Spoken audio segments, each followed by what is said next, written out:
Today 21 से मैं RP पंडित एक बार फिर आपके साथ हूँ। रावल साहब, मैंने आपको देखा है जैसे कि आपने बगीचा लगाया, इसके अंदर सभी छोटे छोटे फल भी जो पेड़ हैं वो भी फल देने लगे हैं, क्योंकि ये आपकी मेहनत का नतीजा है। तो आपको अपने हलके, जिससे आप आगामी चुनाव की तैयारी कर रहे हो, हल्का पानीपत ग्रामीण से, तो वहाँ जो आप प्यार के पौधे लगा रहे हो, तो वहाँ से आपको किस फल की उम्मीद है? जी देखिए, आज जनता की आवाज़ मैं पूरे हल्के में उठाता हूँ, जो उनकी समस्याएं हैं वो बताता हूँ, और ये मौजूदा सरकार उसकी तरफ ध्यान नहीं देती। आज पानीपत ग्रामीण के अंदर जितनी सड़कें हैं, चाहे बरसत रोड की सड़कें हैं, चाहे सनौली रोड की सड़कें हैं, या चारों तरफ की सड़कें हैं, वो 2-2 साल से फटी हुई हैं। और 2-2 साल से फटने के बाद भी अभी ये हमें तो ये भी नहीं पता कि वो कागज़ों में चढ़ा दी गई होंगी, शायद हो सकता है, क्योंकि ये सरकार भ्रष्टाचार से लिप्त हो चुकी है। लोगों से पैसा ठगने का काम कर रही है। और आज पेड़ पौधों की बात करें तो पानीपत शहर के अंदर रिफाइनरी है, इंडस्ट्रीज एरिया है, औद्योगिक क्षेत्र होने के कारण से यहाँ पे थोड़ा रोज़गार भी है।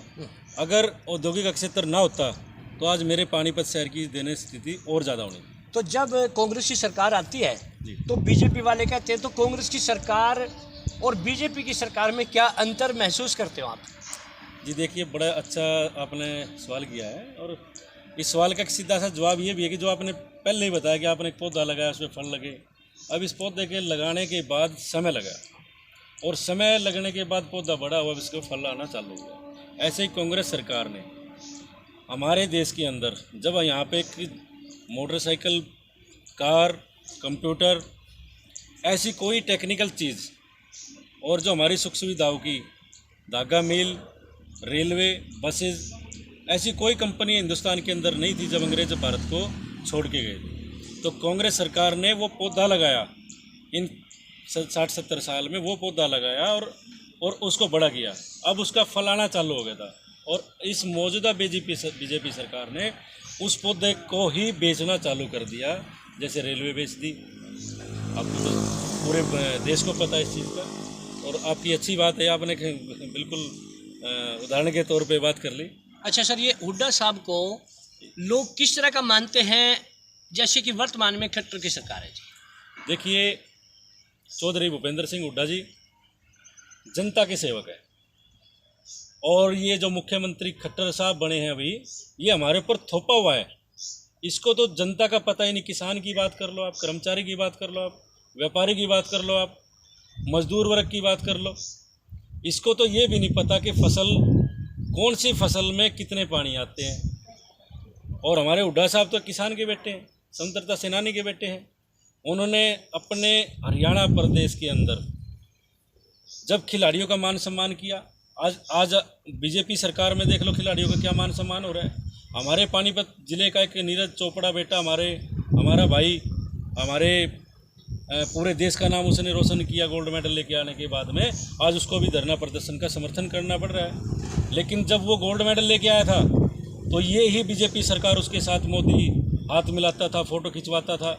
आज उनके मान सम्मान के लिए कोई नहीं, मैंने तो सर ये पूछा, जैसे कि कोई भी मुख्यमंत्री अपने कार्यकाल में काम करता है, अभी जैसे मनोहर लाल खट्टर जी काम कर रहे हैं, पहले हुड्डा जी काम कर रहे थे। हाँ जी। तो फिर जब हुड्डा जी आ जाएंगे या कोई और सरकार आ जाएगी, जाएगी, तो काम करते थे जी किसानों के लिए, तो फिर ऐसे ही सवाल उठेंगे। सुनो, हुड्डा जी करते थे किसानों के लिए काम।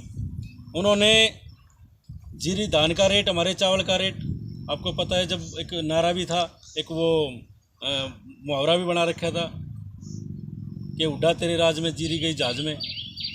तो आज मुख्यमंत्री, हमारा जो मौके का मुख्यमंत्री है, वो क्या करता है, चाहे किसान हो उन पे भी लाठीचार्ज, चाहे मजदूर हो उन पे भी लाठीचार्ज, और अभी पीछे सरपंच भी पिटे, उन पे भी लाठीचार्ज किया उन्होंने। पीछे आंगनवाड़ी जो हमारी महिलाएं थी पूरे प्रदेश की, जब खट्टर सरकार ने पिछली बार ये बोला था कि भाई आपकी जो हेल्पर है उनके 500 रुपये और आपके 700 रुपये बढ़ाए जाएंगे जब दोबारा बीजेपी सरकार आएगी। मुख्यमंत्री का खुद बयान है। लेकिन जैसे सरकार आई, उन्होंने आंगनवाड़ी में जो महिलाएं थी उनके साथ बड़ा दुर्व्यवहार किया, और वो धरने पे बैठी रही, उनकी एक भी बात नहीं सुनी गई। पीछे 1900 कुछ जो अपने पीटीआई थे, अध्यापक थे, उनको बर्खास्त करने का काम इन्होंने किया। अच्छा रावल जी, अगर मैं ईमानदारी से बात करूं आपसे, तो जैसे ये सरपंचों की बात है, अगर इसमें जैसे 2 लाख रुपए डेवलपमेंट के लिए दिया, तो अगर ऐसा होगा तो इसमें जो वर्तमान सरकार है उसने एक बेईमानी रोकने का काम तो किया है।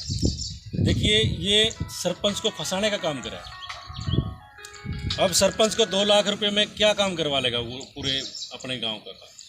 कितने रेजुलेशन पास करवा देगा? 2 लाख रुपए में तो कोई गली नहीं बनती, कोई नाला नहीं बनता।